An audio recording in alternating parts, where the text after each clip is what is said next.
over the course of the last few days to do some periodic updates. Yesterday, in our press conference, we relayed that we would likely complete at 6 a.m. this morning the preliminary investigation as to the cause of the fire that led to the conditions you see behind me. The fire marshal, who will speak in a moment after the mayor and a number of other speakers, they finished that investigation up about 12 hours early, and they made a preliminary determination there was malice intent, that this fire occurred within the fence line of the facility you see behind me, that it was arson, and that it was done and set intentionally. That determination of who is responsible is an investigation that is ongoing, and that's an investigation that can be aided by the people of the region, not just those that may have been witnesses nearby, though those that are witnesses potentially nearby have already been contacted. We have some preliminary tips as it relates to the prospects of determining precisely whom this individual or individuals may be.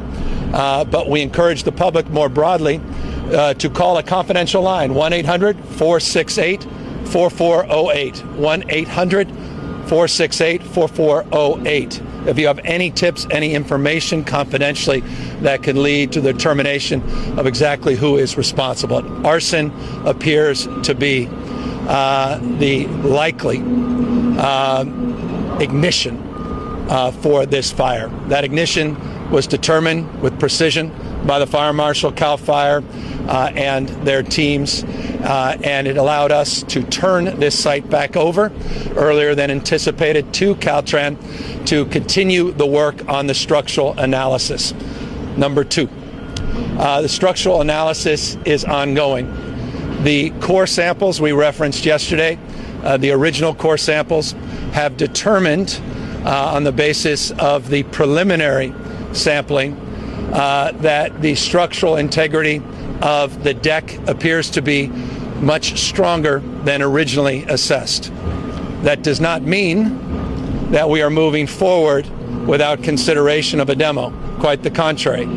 We are assessing additional samples, but the preliminary samples showed more positive results than were originally anticipated, again, for the bridge deck structure. That's the larger bridge deck structure. More specifically on that in a moment, but let me remind you, over 100 columns were damaged, 9 or 10 quite severely. You're seeing bracing already being conducted as we speak, and we'll continue the bracing work as we conduct subsequent sample testing. That subsequent sample testing should be back first thing tomorrow morning, and will allow us to make a subsequent announcement of whether or not we're tearing this down and replacing it, or we're continuing the retrofit and repairs and the bracing.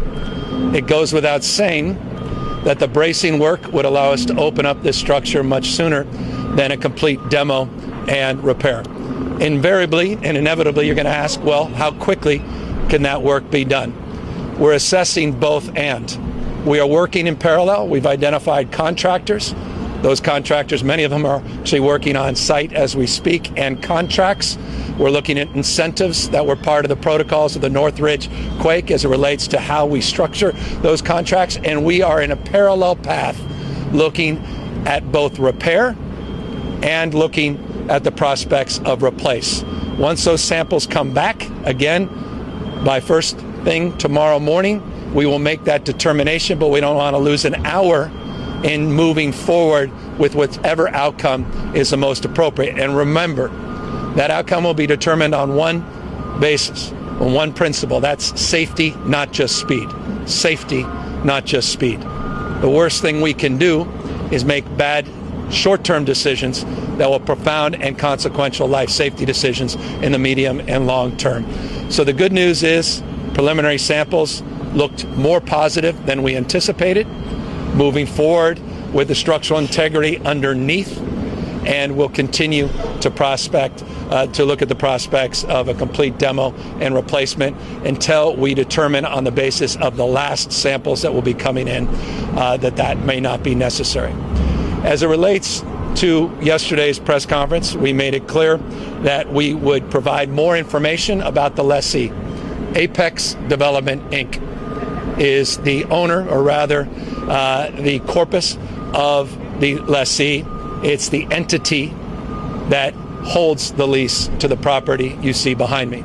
As I mentioned yesterday, we assigned an unlawful detainer in September of just a few months ago, and we are heading to court in January. The court date may be pushed to early February, but January, February is the court date. This guy and this organization, however the members of that particular corporation have been bad actors.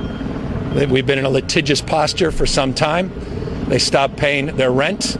They're out of compliance. And as was stated yesterday, and we could stay with more clarity and conviction today, they have been subleasing this site to at least 5, maybe as many as 6 tenants without authorization from Caltrans, without authorization from our federal partners. And I'll remind you that authorization legally is required from both the state and federal partners. There is a review committee that includes the state fire marshal. Questions that were asked yesterday as it relates to the oversight of what is stored and what is allowable to be stored. That goes through a review process and determination, and the federal partners ultimately sign off. We had our federal partners on site earlier this morning. Administrator Batt was here from the Federal Highway Administration. We thank them for moving quickly. We're doing the preliminary assessment. It has to reach a threshold of about $25 million before we can draw down federal support and federal aid. While that's important, it's not necessary for the preliminary work. On the basis of the state of emergency that we advanced, and on the basis of the director of Caltrans' ability to order through an emergency fund and draw down money, that allows for the work you're seeing on site 24/7, 7 days a week, rain or shine, atmospheric river or sprinkles. Doesn't matter.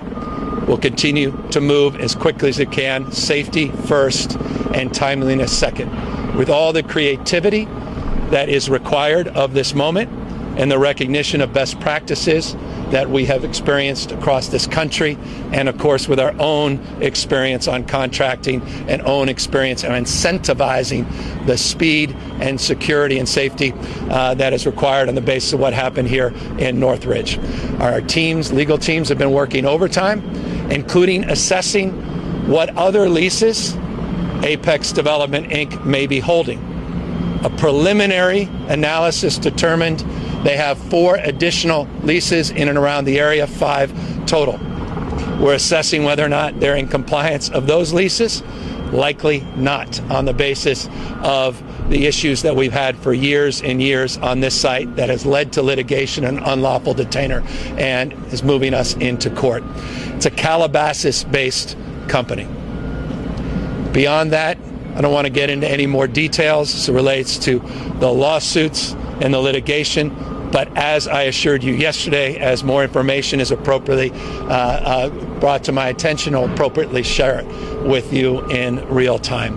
We are also, and I'll extend this, and I'll ask the mayor to speak next, we're also extending a deep dive analysis, not just of leases that may be held by Apex Development, Inc., but all of our Caltrans leases, making sure the inspection protocols are being met, making sure those annual inspections are actually being advanced, making sure we have adequate number of inspectors, making sure that all of us are being held to a higher level of accountability. Again, all of us includes not just Caltrans, but our federal partners that also have oversight and ultimate jurisdiction. There's an actual manual as it relates to what's appropriate and inappropriate to store on these facilities. What was legally afforded this lessee, and recall, they have an unlawful detainer for a reason, was the storage, open storage, broadly defined, of non-flammable materials, non-explosive materials, and vehicles, operating vehicles. We saw those vehicles, and we certainly saw a lot of pallets and a lot of open storage. But again, there were multiple subleases, and they were out of compliance. They did not get permission from the state. Again, part of the unlawful detainer and the reason we are going to court in January and February. But across the board, we're looking at all of these other airspace leases, and you can imagine they're plentiful. You asked yesterday, where does the money go? It goes to public transit. All the money that comes in goes to public transit accounts, goes back into the communities being served. So it's an important source of revenue for those that want to disband the practice fully. That also has to be considered. But obviously the magnitude of this crisis suggests a sober review and reflective review of the lease terms, our relationship to the federal highway, and the current manual that is a national framework of best practices in this space. This is not unique to California. This exists across this country and, of course, around the rest of the globe.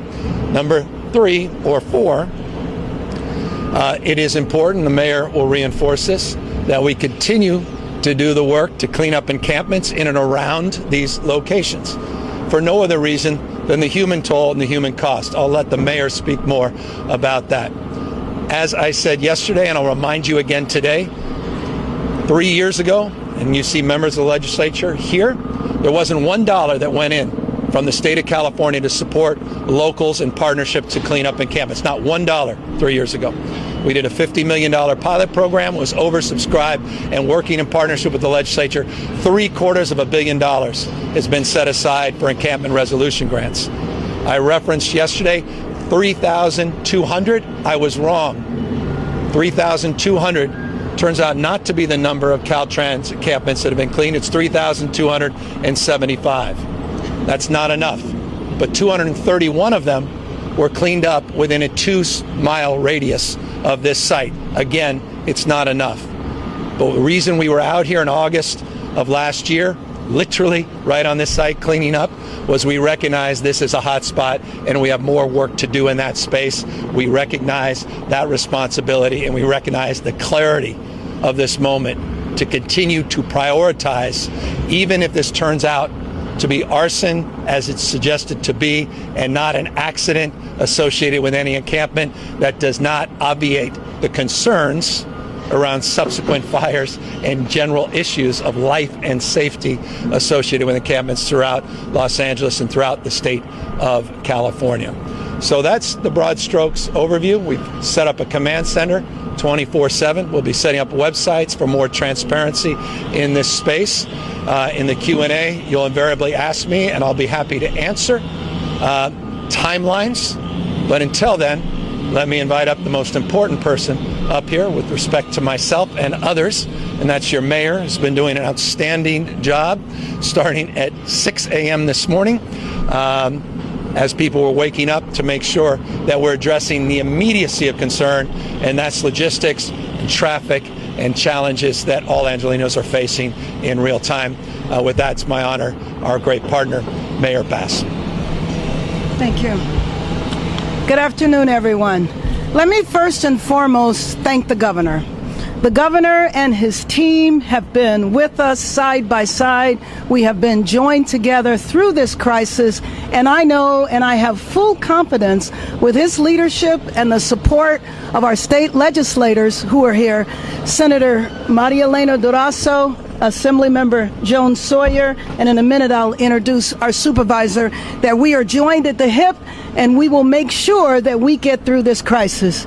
As Angelenos, we have been through crises before. Just a couple of months ago, we were here preparing for what we thought was going to be a hurricane. What happened was our city came together united. And if any other time we need to be united, it is right now. We need to make sure that as Angelenos, we never, ever turn on each other. So I want to reiterate what the governor said. We know that the origin of this is arson. We do not know other information. There is no reason to assume that the origin of this fire or the reason this fire happened was because there were unhoused individuals nearby. I want you to know that we are working urgently to address this crisis. On Saturday, we activated our Emergency Operations Center to coordinate a response. I've been in touch with our federal and, of course, our state partners. I want you to know that the White House, Secretary Buttigieg called immediately. As the governor said, the Federal Highway Administration was here. The administration has made it clear that they are ready to do whatever is necessary to get Los Angeles whole again. We're making sure that Angelenos are informed. Last night, we sent a wireless emergency alert to ensure that all Angelenos would be able to plan ahead and mitigate risk on their commutes. Over 300,000 people travel through this freeway every single day. We've urged Angelenos to stay on the freeways, not get off onto the side streets because the side streets cannot withstand 300,000 people. To pay attention to your apps, whether it's Google Alert or Waze, to pay attention because we are giving that information to those apps. We're also posting on Nextdoor, but to reach communities directly. But you can also visit emergency.lacity.gov. Losing this stretch of the 10 freeway will take time and money from people's lives and businesses. For commuters, we're still exploring ways to open up faster and more effective routes of communication. We would also encourage people to take Metro. Metro has increased the number of trains and buses available and have alternative routes for you to take. Whether you are talking about traveling to and from work or your child care plans and the flow of goods of commerce, we know that this will disrupt the lives of Angelenos, but we will not settle for anything other than a rebuilding, a repairing plan that prioritizes safety and gets our freeways up and running. So we're taking a three-prong approach. Number one, ensuring that we are coordinating a comprehensive plan from the city's traffic center and our emergency operations center to address the traffic impacts of this closure with our local, state, and federal partners. Number two, we're getting the 10 freeway up and running as fast as possible and bringing accountability to that effort. And finally, providing updated and detailed information to ensure that our communities and commuters are well informed every step of the way. I assure you that we will not stop until the job is done. To Angelenos, the most important thing you can do is stay informed about the commutes. Unless you have to enter downtown, stay on the freeways. If it is possible, telecommute. We all learned during the pandemic we don't have to be in the workplace every day. If you have to go onto surface streets, make sure you visit, again, emergency.lacity.gov to be aware of the surface street routes that we have established to move traffic in the best way. Again, Angelenos, in this time of crisis, in this time of emergency, we need to pull together. Being stuck in traffic is something that makes Angelenos angry. We will do everything we can and work 24 hours a day until we settle this. But this is a time to turn toward each other, not against each other. Whether you are housed or whether you are unhoused, we can do this. We have been here before, and I know that we will be able to get past this, and we will get past this united. Let me now bring up the supervisor from this area, Supervisor Hilda Solis. Thank you, Mayor Bass, and thank you to our governor and to the elected officials, and especially to our public safety and firefighters that were really the ones that we need to consider because they put their lives out there every single day, and this was no different. I happen to represent this area, but I am working in partnership, arm in arm, hand in hand, mano a mano, with the governor, with the city, with our mayor, and also with our elected officials here. I want to say that earlier today, I also had a tour of this predicament and found that it was very disturbing to see the magnitude and the destruction that is now facing the residents of LA County. And I'm not just talking about the city, but I'm talking about the region, because in totality, we're talking about a major artery that you have different freeways conversing here. You have people traveling as as far as other counties, San Bernardino, Riverside, and people coming in from Lancaster. Many were not aware of what was taking place over the weekend. So I know that staff did everything they could in their power to help to mitigate and to try to control the congestion. I would ask that we continue to tell our residents to have patience, paciencia. We need to have patience because people want to get places very quickly, but we have to be very mindful of what is happening here. A big transformative project that will be undertaken in the most, I think, important and with safety as a number one priority, as our governor said. It isn't just about building something that's going to run. It's going to be building something that's going to last, that's going to provide protection, and to make those corrections in the state, the legislature, the county, and the city to see that we don't see these kinds of circumstances occurring. We are also a tenant of Caltrans. The county is. We also lease properties under freeways and areas. We want to do the right thing and make sure that places are safe and that we are attentive to that. This coming week, we'll be putting forward a motion at the Board of Supervisors to ask for all of the tools necessary so that we are also focusing hand in hand with the city and the state and legislature to see what more we can do. Briefly, I just want to say a few words, if I might, in Spanish for those that may be interested, because the area, if you think about it, is heavily populated by Spanish speakers. You have people coming in and out of this area 24 hours, 7 days a week, and it hasn't stopped. Not necessarily, because people need to get to work, and many still need to understand the consequences of that. So primero quiero dar las gracias y agradecer al gobernador Gavin Newsom y la alcaldesa Bass para su liderazgo que han dado en este incidente. Abrir el autopista 10 es nuestra prioridad. Me anima que el presidente Biden ha enviado a Shalon Batt, administrador de la Administración Federal de Carreteras, a Los Ángeles hoy para transmitir el apoyo del gobierno federal para reabrir la autopista lo más rápido posible. Cuando supe de la situación, solicité a LASA y la Iniciativa para Personas Sin Hogar para que nuestros equipos de extensión financiados por el condado interactúen con las personas sin hogar para llevarlos a un lugar más seguro. También hice el Departamento de Salud Pública del condado investigar la calidad del aire en estas comunidades afectadas para garantizar que la salud de los residentes no se vea comprometido tanto por el incendio y la condición del tráfico. Yo visité este lugar hoy día en la mañana. El condado está coordinando activamente con Caltrans, la Patrulla de Caminos de California, el Departamento de Transporte y la ciudad de Los Ángeles para mitigar los impactos en las carreteras no incorporados, por ejemplo, en el este de Los Ángeles. Tenemos que trabajar juntos para ayudar a la ciudad de Los Ángeles y del estado de California con las reparaciones necesarias a la carretera. Nuestras empresas y trabajadores locales dependen de nuestra ruta de viaje que tienen un volumen de hasta 300,000 conductores al diario.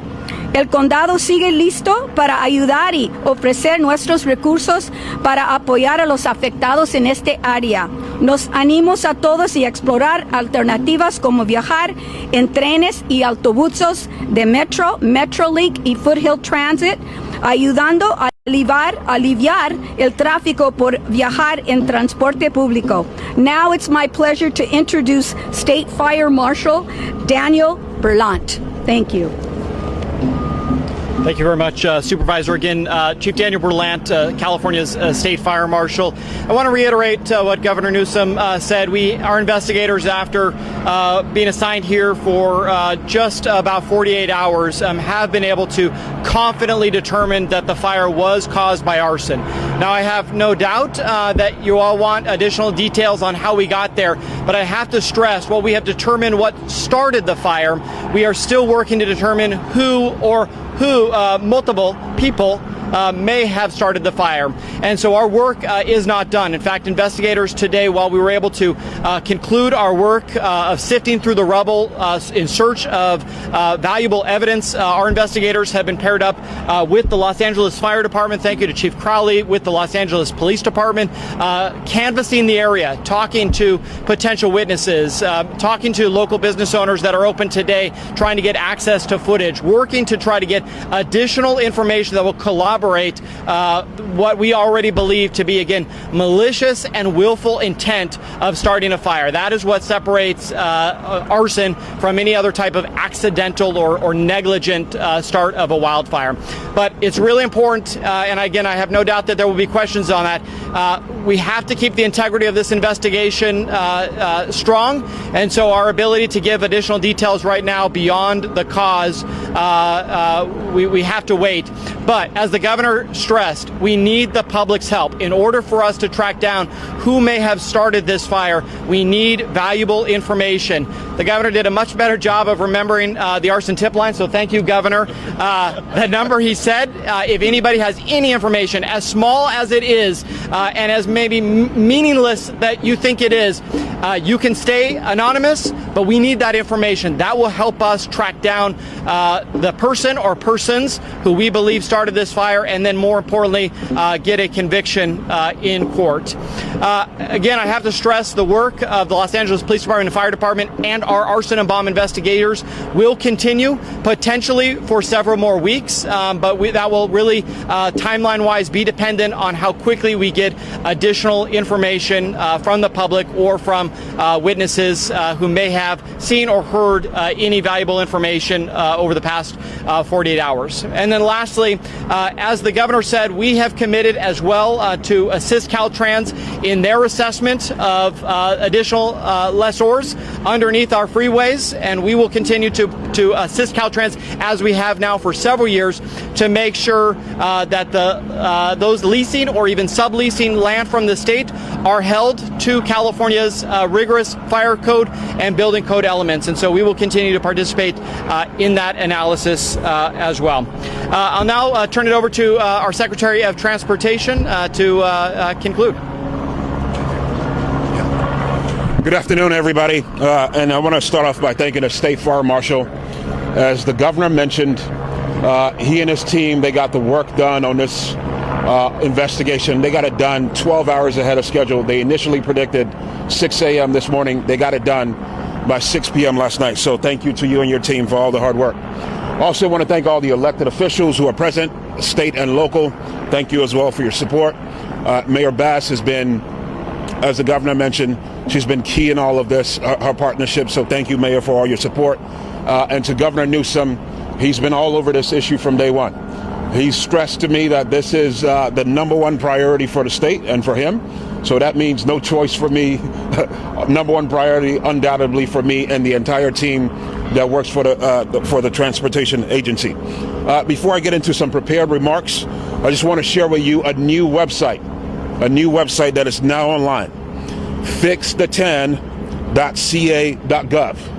Fixthe10.ca.gov. FIXTHE 10 as in number 10.ca.gov. It's where you can go for updates on this project, alternate routes, additional information about everything that's going on related to getting this roadway behind us back open. So, as you heard from the governor, Caltrans is working 24/7. There are 12-hour shifts happening right now to get this roadway repaired, or whichever path we go down, to determine the engineering impact of this vital structure in Los Angeles that carries nearly 300,000 vehicles every single day. The contractors will be clearing hazardous material. They're doing that as we speak. They'll be doing it as safely as they can, and they're shoring up the deck so that engineers could continue to collect coring samples to give us a clearer determination of the path forward.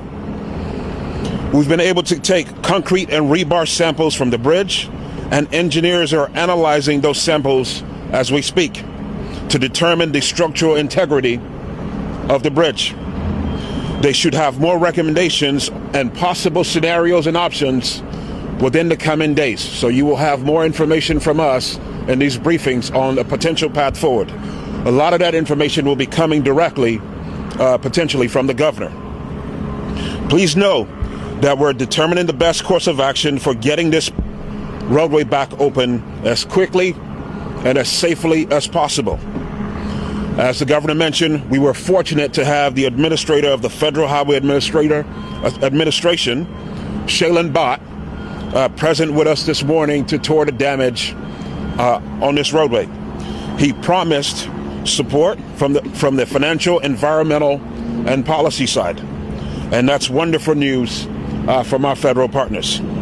Caltrans and the city of Los Angeles are also fortunate to have the full support, as I mentioned, of the governor's office and his team. We also appreciate the partnership of several other state agencies. As I mentioned before, CAL FIRE has been critical to this. The CHP have been very important partners. Captain, thanks for being here right now throughout the day. We've also had the great partnership and support of some of Mayor Bass's teams. The Transportation Department, local Transportation Department, LADOT, Metro Link, and LA Metro have been key partners in making sure that transit service is online and transit service is increased to help get people around the region. So to everybody, all Angelenos, please continue to use alternate routes. Take public transit, plan extra time for your trip, and telework if possible until we can again get this roadway back safely open. With that, I want to jump to Q&As. Anybody here, the governor, the mayor, to take questions, any of us up here. Questions? It's all about you. We have multiple points of ignition here, and we have accelerants and or vapor that is the result of the start of this fire. While we have identified the point of origin of the fire and the cause of the fire, the additional information that you're asking right now, we need to hold as part of the integrity of the overall investigation. If you have additional, or anybody in the public has additional information, including what you just said, that's the type of information that we need to help us in this case. But at this point, it's too premature for me to comment on that. Arson is multiple points, sir, not just one. Do you have multiple points, yes or no? At this point, it is still under investigation. You've got cameras on every building. You've got about 100 homeless people in the building. Have you talked with them? Have they given you indications? Who started this thing? Yeah, so as I mentioned earlier, not only has the team been working to dig through the rubble to look for evidence, but they have been canvassing the neighborhood, talking to witnesses, including those that are unhoused, that are in the approximate area, talking to business owners, asking for footage of this area. And so to your latter part of your question, yes, we have been talking to potential witnesses as well as business owners that might have footage. And anybody who maybe we have not made contact with, who has a business in this area or knows somebody who may have been here during the time of the fire, those are the people that we need the information from to help us in this investigation. Thank you. Let me just say something. Let me just clarify. In terms of the unhoused individuals, there were 16, and they have all been housed now, including one woman who is expecting a child in a few weeks.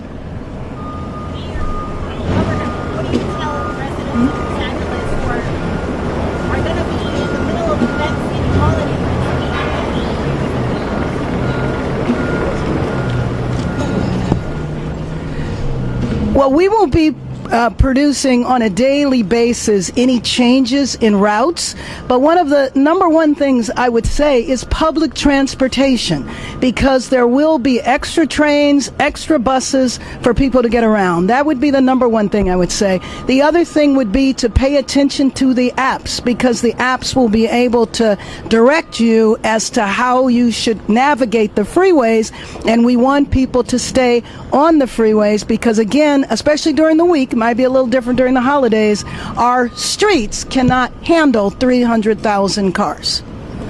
And here's what I would tell them. We're working our tails off to get this reopened. We're going to know a lot more tomorrow morning. As I said, the preliminary sampling looked positive. That's the preliminary sampling. So it looks at the moment like a demo and a complete replacement. That said, we'll know more in the morning. We're working in parallel tracks, so we're not losing an hour, let alone a day, in terms of advancing both scenarios. Can't hear you.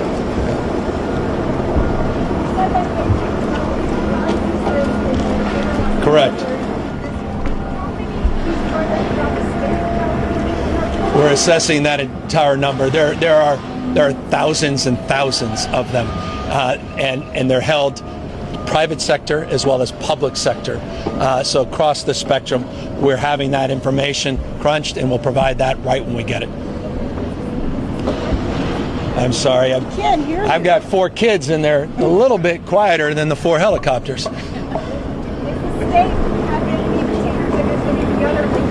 Yes, there are. Once that information is brought to light, we will be providing all that information. We're assessing all of that, all the leases in every Caltrans jurisdiction and division in the state. We have teams of people crunching that data and we'll provide that information when it's made, when we receive it.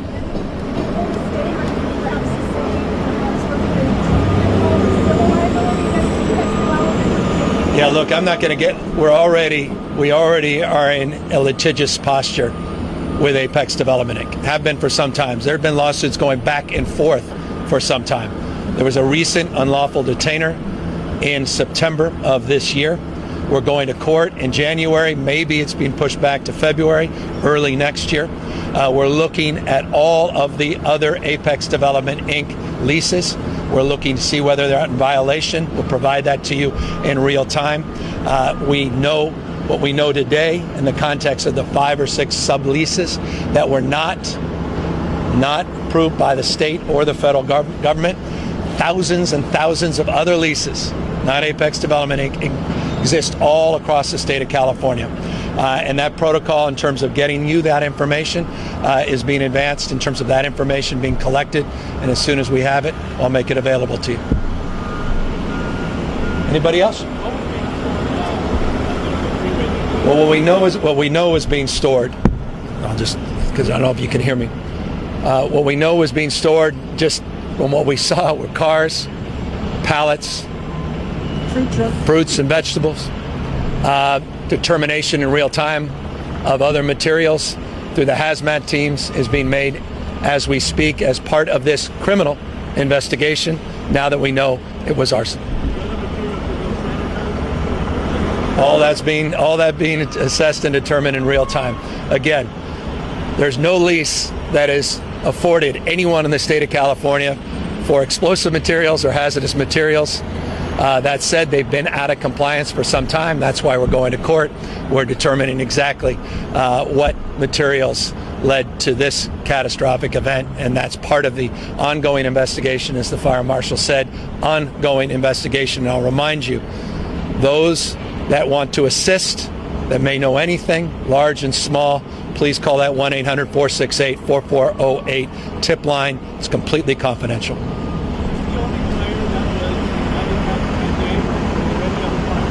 I'm not aware of any other fires that occurred in this particular area on that day.